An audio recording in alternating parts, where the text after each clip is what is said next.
Hi, my name is Weston Sodi, and I hope you enjoy my video.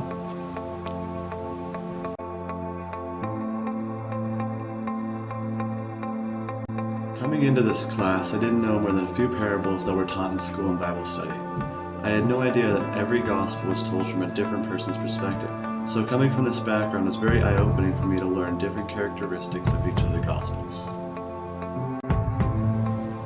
In Matthew, Jesus is looked at as a guy who fulfills the prophecies from the Old Testament and how he was considered the new Moses, which is why he was most likely placed at the beginning of the New Testament.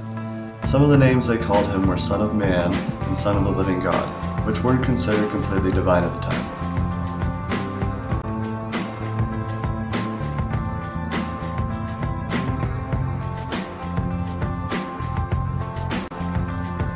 Mark's Gospel focuses on Jesus being a healer and miracle worker. He calls Jesus Teacher and Son of Man, but we're also not considered completely divine in Mark's Gospel.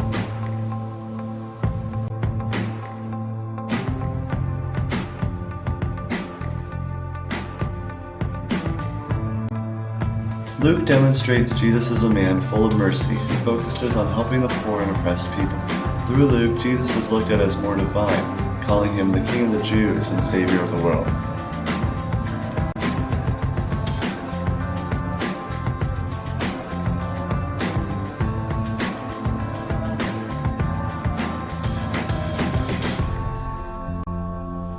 John takes a different approach and focuses on Jesus being the truth and the life. He states that he is God himself, giving him complete divinity.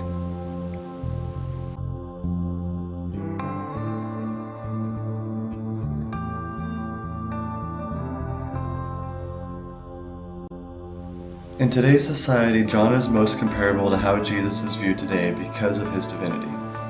As time goes on from when the Gospels are written, he becomes more and more divine. This evolution of his name continues today because when we look at any word referring to God or Jesus, we think of ultimate divinity.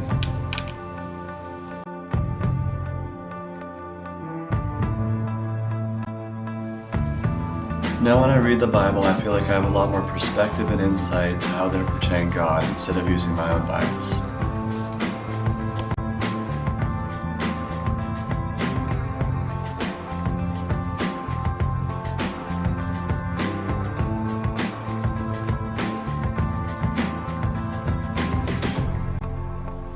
Coming from a public school in Seattle to Gonzaga, I wasn't sure on how religion class would go.